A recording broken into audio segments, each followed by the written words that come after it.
Olá, meus queridos, espero que estejam todos bem. Sejam bem-vindos a mais um react aqui do canal. Dessa vez, um react lá do canal da Agência Pública, um dos melhores veículos de comunicação que a gente tem atualmente, de notícias, né, de reportagem, chamado Depois de Belo Monte.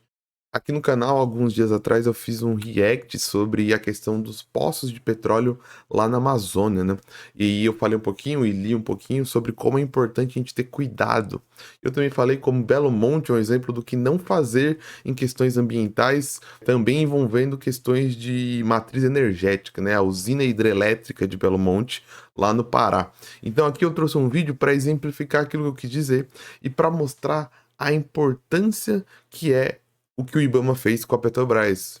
Não num sentido de tentar diminuir a Petrobras, mas de falar para a Petrobras que ela tem que sim fazer um plano extremamente detalhado, extremamente cuidadoso, porque a gente já viu acontecer grandes impactos, principalmente na região amazônica, já foi afetada por vários empreendimentos, como a gente vai ver aqui no Belo Monte, mas se você quiser voltar mais para trás, a gente tem exemplo da Transamazônica durante o período militar, que foi um tiro na água muito grande, com grandes impactos negativos.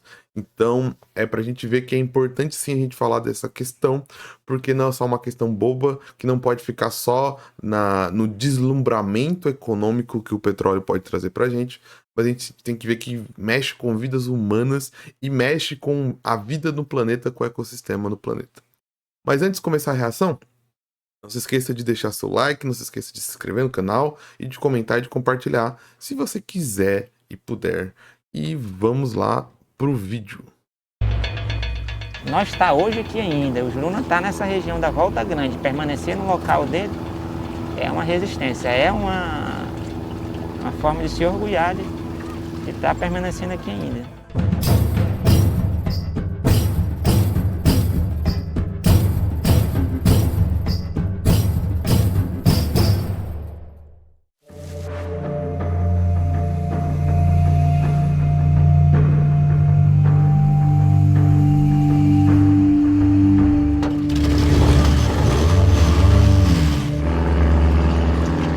A nossa história, Belo Monte foi lá e destruiu tudo.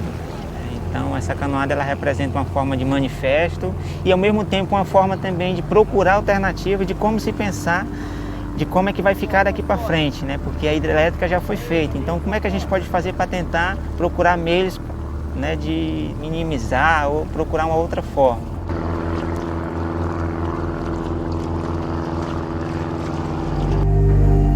Aqui no Médio Xingu tem 9 etnias de povos diferentes. E é impressionante quando a gente chega nos lugares, num restaurante, em um hotel, quando a gente está pintado, bem caracterizado, as pessoas começam, né, a dizer: ah, bondinho de vagabundo, né, vocês estão ganhando, estão ficando ricos por causa de Belo Monte, né? Porque agora não é mais a questão de dizer: ah, você é né, você não trabalha, você é imundo, você é não sei mais o quê. Agora vem a questão: ah, vocês estão ganhando dinheiro de Belo Monte, você deveria trabalhar. Desde o começo da construção de Belo Monte, tudo que a gente conseguiu para dentro da aldeia, tudo que a gente, foi tudo através de protesto. A única forma que a gente encontrou de conversar com a nossa energia foi através disso. Protesto, fechar a estrada, pegar ônibus, queimar ônibus, passar dias e dias sem deixar o pessoal trabalhar. É uma questão bem delicada, né? Porque nem todo mundo tem acesso a esse tipo de consequência, porque se criou um grande mito de que a usina hidrelétrica ela é uma usina sem impacto, principalmente na cultura popular, né? No senso comum, a hidrelétrica ela virou energia limpa e tem uma série de discussões sobre se existe realmente uma energia limpa, né? Porque, na verdade, não existe energia sem impacto, não existe usina de produção de energia sem impacto. Existem usinas com menos impacto e com impactos mais específicos. Então, se a gente comparar uma usina hidrelétrica a uma usina termoelétrica que vai queimar carvão para gerar energia, lógico, uma usina hidrelétrica tem muito menos impacto ambiental.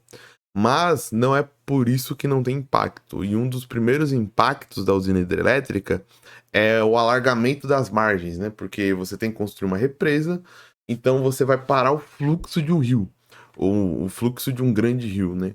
como foi feito ali em Belo Monte, como foi feito lá no Paraná, na divisa com o Paraguai, na grande usina hidrelétrica que a gente tem, como foi feito na China, lá na usina de Três Gargantas, como é feito em todo mundo.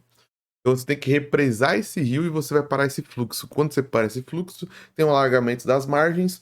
Então, os terrenos que estão nas margens são alagados e são inabitáveis, né?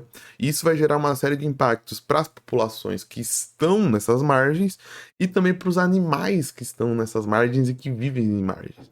A gente tem que lembrar que não são só populações humanas que procuram margens para sobreviver. As margens de rio são extremamente importantes para alguns tipos de plantas e são importantes também para alguns tipos de animais. Então, o primeiro impacto já começa aí. Toda a população que está no entorno precisa ser realocada, certo? Porque ela não vai poder viver mais no entorno e nem vai poder só recuar.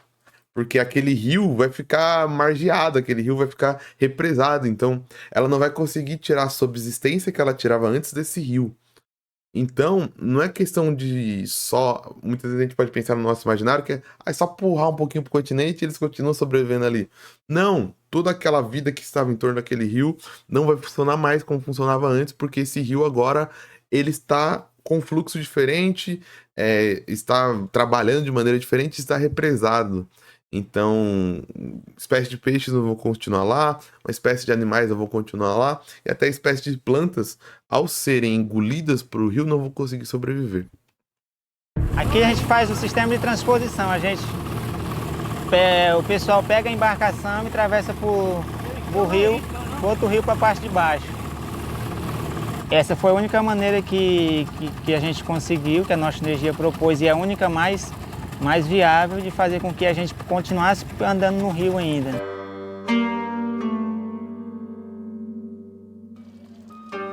Anos e anos aí andando nesse rio aqui, você ia para qualquer canto, não tinha ninguém para barrar nada. E ao mesmo tempo a gente, de certa forma, assim, está sendo controlado. Você está pedindo, de certa forma, uma permissão para poder passar lá para cima. Para o transtorno todo que é gerado. E quando a gente imagina que antes a gente passava ali livre, né? Andava para todo canto livre.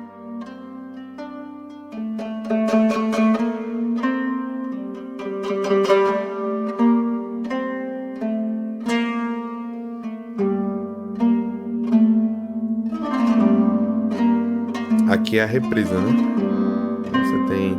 Você represou. E eu não sei como funciona Belo Monte, não sei sobre a estrutura, mas eu sei mais sobre a estrutura lá de Itaipu, que eu já estudei mais e tal. Já vi mais vídeos sobre, né? Mas aqui geralmente tem as turbinas, né? Então você represa a água para você conseguir controlar o fluxo d'água. Então você consegue abrir e fechar quando você quiser. Então você controla quando vai entrar água e quando não vai entrar água. E a água entra, passa pelas turbinas. As turbinas vão gerar. Elas são ligadas em ímãs gigantes, né? Você tem ímãs gigantes que se movimentam com a água, né? Porque a água gira a turbina gira o ímã. O ímã, quando gira rapidamente, vai criar corrente elétrica, né? Vai criar campo elétrico. Eu estou resumindo muito bem, desculpa, físicos. Podem até dar mais detalhes aqui no comentário. Daí, quando esses ímãs se movimentam, geram um campo elétrico, eu tenho a produção de energia elétrica, né? Então, a água movimenta, o movimento gravitacional da água se transforma em movimento cinético da turbina, o movimento cinético da turbina se transforma em movimento dos ímãs que produz corrente elétrica, né?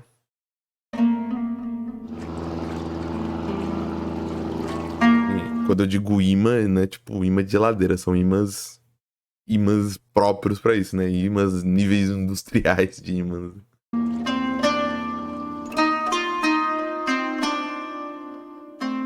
Nós estamos bem próximos desse empreendimento aí, não estamos? Nunca fomos contemplados com nada.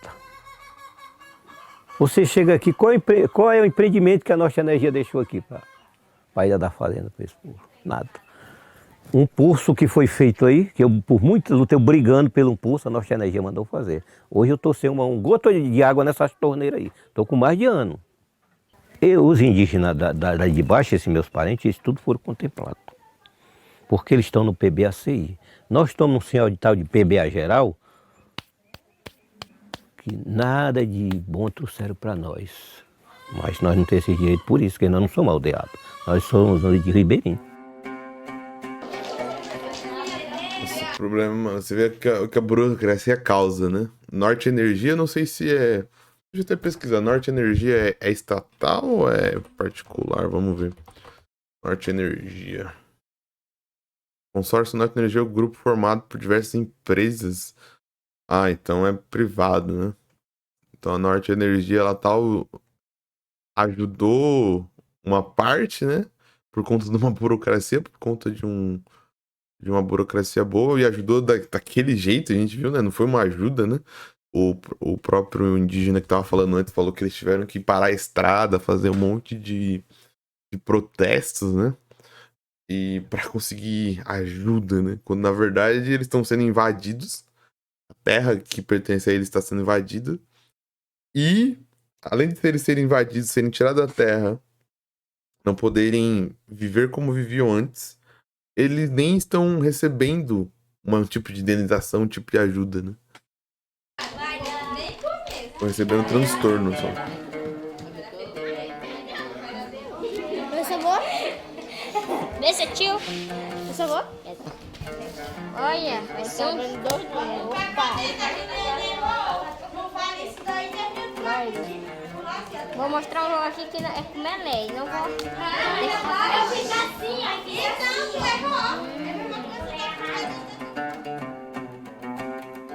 Quando a gente trabalha isso em sala de aula, a gente está falando no futuro próximo que está acontecendo e o que vai acontecer mais para frente. Mas como é que a gente pode lidar com isso, com esses alunos, e tentar passar para eles o que tinha antes e o que tem hoje, o que não pode ter mais na frente. Até usar mesmo a água de outra maneira, de como é que a gente pode fazer a questão da pesca que a gente pescava antes, esse determinado peixe que hoje não está se encontrando mais, o rio não enche mais como era antes. A gente já perdeu o modo de vida de questão de caria ornamental, de peixe que era antes. Então a gente já está vivendo de outras coisas. A única pergunta que fica é como é que vai ficar daqui mais uns anos aqui nessa região. A gente não sabe se a gente vai conseguir morar aqui ainda não. Existe essa pergunta ainda, como é, a gente vai conseguir viver aqui? A gente não sabe, porque cada ano que passa as coisas vão se modificando, vão mudando. E aí também a outra pergunta é, se a gente não conseguir, para onde é que a gente vai, né?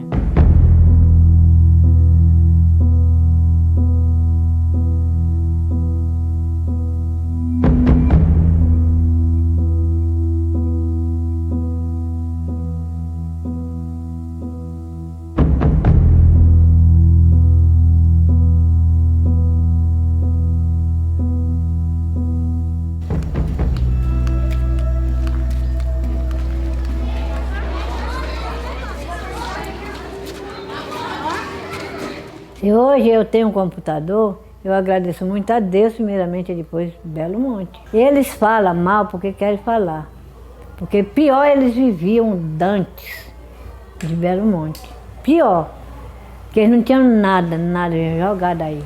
Pela FUNAI, quem aqui olha? Graças a Deus, Belo Monte veio, amparou muitos índios. Hoje índio tem carro, tem voadeira, tem rabeta, tem benefício nas aldeias. Não é o suficiente, mas como aqui na cidade também não é suficiente, né? Que é a cidade que irá lá. Mas isso tudo a Norte Energia ajudou, entendeu? É isso que eu sei dizer, é isso de Belo Monte. Belo Monte para mim não foi tão mal assim. Caramba, é impactante, né? Eu vi isso, porque... Caramba, até deu um arrepio, assim, porque... A que custo, né? Não querendo, de jeito nenhum, tirar a carga da fala dela, a perspectiva dela, mas a que custo? Será que vale a pena? Porque pode parecer besta todo esse vídeo aqui, a gente pode pensar assim, nossa, mas para produzir energia não vale a pena, mas será que vale a pena destruir uma cultura para produzir energia? Será que era a única maneira? Destruir a maneira de vida de uma população? Porque, por exemplo, ela tem todo o direito de querer viver dessa maneira com computador, ela falar que foi Deus que deu pra ela, mas a gente tem toda uma população que não quer a gente viu do outro lado, né? E será que essa foi a maneira mais digna, mais humanitária, mais ética? Se você não acredita em direitos humanos, por exemplo, você pode estar vendo esse vídeo e falar que tudo isso é bobagem, mas e sobre ética? E será que isso é algo que as religiões cristãs admitiriam? Será que isso foi o jeito certo de fazer? Trocar a cultura, os rios, o peixe, a vida que tinha ali por um carro, um computador, esse mito do progresso, né? O progresso chegou, agora a gente. Porque tudo isso são sintomas do nosso tempo, né? De novo, não desmerecendo, mas é esse mesmo tipo de mentalidade que é incutido em nós, em todo cidadão, né? Desse sistema econômico político que a gente vive, de que agora você tem carro, agora você tem computador, agora você é gente. Mas você já era gente antes. Essa que é a questão. A gente vive numa sociedade onde para ser você tem que ter. Mas não, a gente já é antes de ter. A gente já é mesmo não tendo, né? Mas é igual que eu lembrei do Mujica, né? Tem aquele vídeo que viralizou há muito tempo, né? Que nós, sociedade, né? Tornamos as pessoas consumidores, mas não cidadãos, né? Caramba. Tenso, tenso.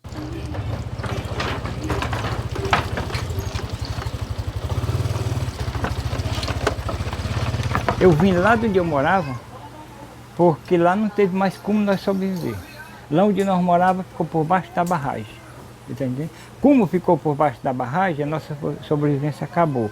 Você olhava no meio daquele rio, aquele negócio branco que passando, você ia olhar, era pescado, era pacu, era o cari, sabe? Tudo descendo morto aí. Aí chegamos aqui, eu não tinha para onde ir, porque o dinheiro mesmo não dava de comprar uma casa no centro, sabe? Aí fui, comprei essa terra bem aqui, com essa casinha, mas o meu menino aí, e ficamos tudo aqui. Aí hoje, depois que tamparam mesmo a barragem, né, ficou difícil para nós. Quando eles tampam lá, qualquer turbinazinha que eles tampam, aqui fica, você está vendo aqui, ó? Isso aqui é marca de água, ó. Aqui, essa minha casa que está aqui, ó, bem aqui, deu 60 centímetros. Aí essas marcas aqui, tudinho, é de água. Isso aqui não é sujo da parede, não, isso é da água. Essa água que você está vendo a marca aqui, ela passou 17 dias essa casa no fundo. Mostrar a estaca. Olha o progresso, né? Maravilha do progresso. Tiraram ele da terra dele, dão uma parcela de dinheiro. Esse dinheiro não é suficiente para comprar nenhuma casa no centro da cidade. Daí eles compram um pedaço de terra, constroem uma casa. O que acontece? Quando a usina entra em funcionamento, eu não entendi. Ele falou sobre turbina, né? Não sei se é funcionamento ou algum tipo de manutenção. O pequeno pedaço de terra que ele conseguiu comprar é invadido pela água. Ou seja, a usina não para de perseguir eles. A usina, mesmo depois de construída, mesmo depois de expulsar da terra deles, mesmo depois de matar o rio, os peixes, a usina continua perseguindo eles. Rindo de nervoso. Olha ela aqui.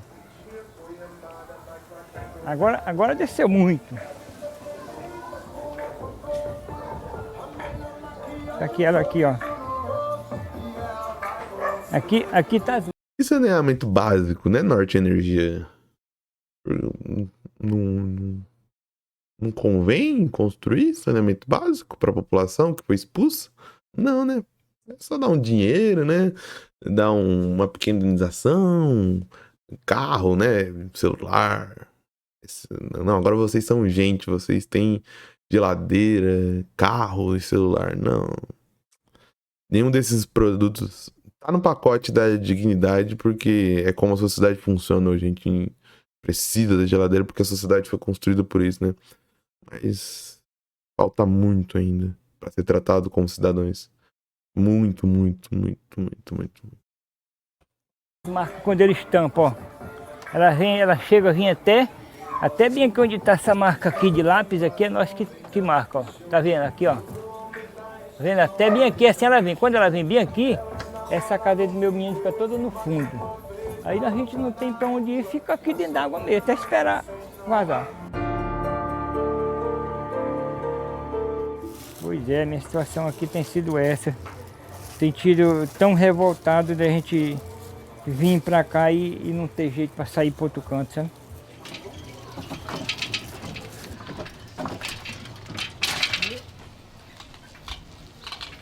Essas famílias vieram para dentro do Jardim Independente 1, da Lagoa, foram empurrados, né? A verdade é empurrado pela hidrelétrica de Belo Monte. A partir de 2012, quando começou o inchaço populacional aqui, pelos aumentos dos aluguéis, né?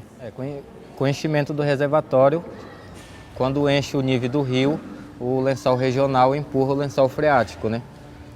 Aí não tem como a água baixar mais. Foi o que aconteceu com essas casas aqui, que tem essa água permanente agora dentro da lagoa. Coisa que não existia. Agora, mês de setembro, não era para existir água dentro da lagoa, se não fosse o lençol freático.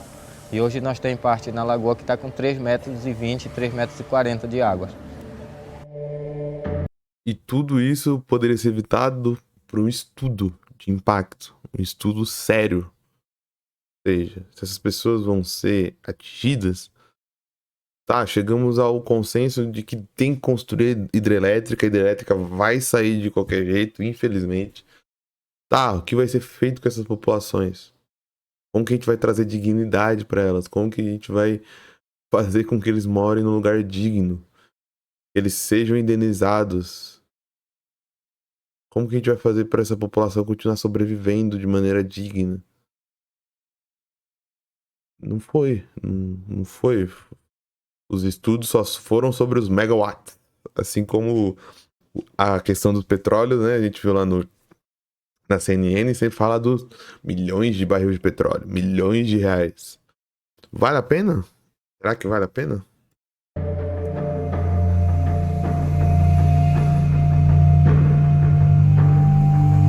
Se o progresso não for pro povo, não vale a pena. Aí o IBAMA notificou a Norte Energia a fazer o cadastro no ano passado. A Norte Energia recorreu na justiça e a gente na luta, ocupando e reunindo. Aí o primeiro contato que a gente está tendo com a Norte Energia é há uma semana atrás, em 3 anos de luta. Nunca a gente tinha conseguido assentar com a Norte Energia. E agora eles resolveram voltar atrás, né, na decisão da justiça e vão cadastrar essas famílias. O cadastro é um levantamento. Ainda tem que, sabe, ainda tem que lutar pra... Ainda tem que se mobilizar, ainda tem que gastar... Depois de todas as violências que sofreram, ainda tem que se rebelarem pra conseguir um direito básico. E que vocês existem nessa região da lagoa. Porque nós estamos no primeiro passo, essa é a primeira conquista. O segundo passo é nós sair dessa lagoa ou com reassentamento ou com indenização.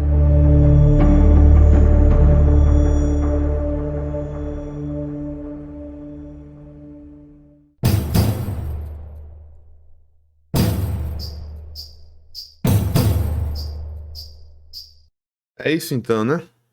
É isso revoltante, cara. Dá uma dor no coração ver esse tipo de coisa.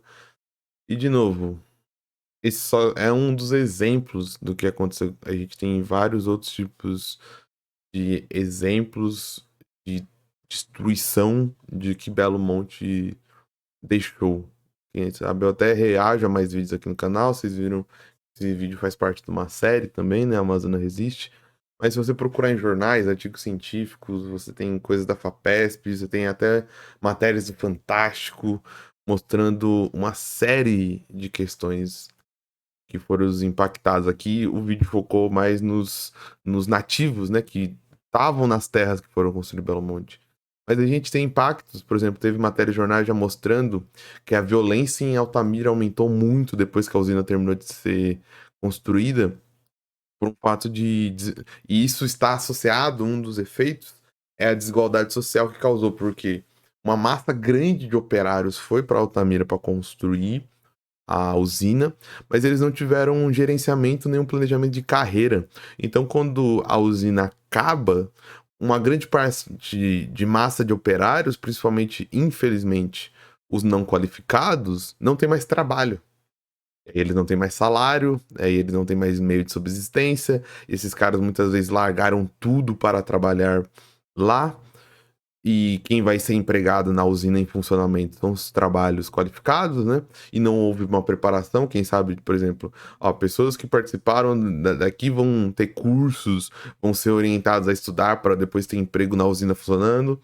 E você tem uma grande massa agora de pessoas que não têm renda, pessoas que não têm trabalho mais, pessoas que abandonaram tudo para ir para Altamira construir a usina e agora não tem aonde ir. E esse é um dos impactos. Tem vários outros impactos que foram causados naquele ambiente por conta de uma produção de energia que também a gente tem estudos mostrando que não é uma produção tão eficaz assim. Você pode ir atrás pesquisar que é uma produção de energia que não é tão grandiosa como a gente pensou que ia ser. Então, no fundo, Altamira é uma sucessão atrás de sucessões de erros de planejamento e pensamento a curto prazo. Então, por isso que a importância de falar sobre o petróleo na Amazônia. Muitas pessoas entendem que as pessoas que falam de ecologia e de conservação não querem que o Brasil vá para frente, né? Não querem que a gente ganhe dinheiro, que se desenvolva, e pelo contrário, queremos isso. Mas queremos isso de uma maneira boa para o povo, boa para a sustentabilidade da nossa nação. Que não precise varrer pessoas, não precise matar culturas e não precise matar povoados no caminho. Então, o que se quer é só que a Petrobras faça o trabalho dela direito, certo? E que a gente pense que talvez um governo deveria pensar a longo prazo, não a curto prazo. Porque nós pensamos a curto prazo porque nós somos seres individuais, certo? Se eu, por exemplo, tiver uma proposta de emprego para mim em tal lugar, em um salário muito bom, que eu vou guardar essa grana e vou fazer meu pé de meia, eu posso abandonar tudo e ir para lá, porque é uma grande grana. E, querendo ou não, nós vivemos um sistema capitalista, infelizmente a gente tem que ir atrás de ter um conforto, né? Ir atrás de ter um colchãozinho, um pé de meia, porque nunca se sabe o que vai acontecer amanhã. Mas um governo não pode pensar a curto prazo. O governo tem que estar sempre pensando 10, 12 anos na frente. Deveria, né? O que vai acontecer daqui 20 anos? O que vai acontecer daqui 10 anos? Quando acabar esse petróleo? E os impactos, se vazar óleo, e os trabalhadores que vão para lá, e as populações que vão ser atingidas. Tudo isso tem que ser pensado. E não é não é biólogo X, ABC, não é chatonildos da internet, não é pessoas que gostam de animais, é a própria história. A gente olha para Belo Monte e a gente vê a própria história que fala pra gente. A própria história recente do nosso país olha para nós e fala, nós já erramos ontem. Vamos continuar errando hoje? Eu espero que não. Se você gostou desse vídeo, não se esqueça do inscreva-se, não se inscreva do curtir, do comentário, do compartilhar. Lógico, se você quiser e se você puder. Ajuda muito o meu trabalho aqui no YouTube. Eu vou ficando por aqui e a gente se vê numa próxima. Tchau, tchau.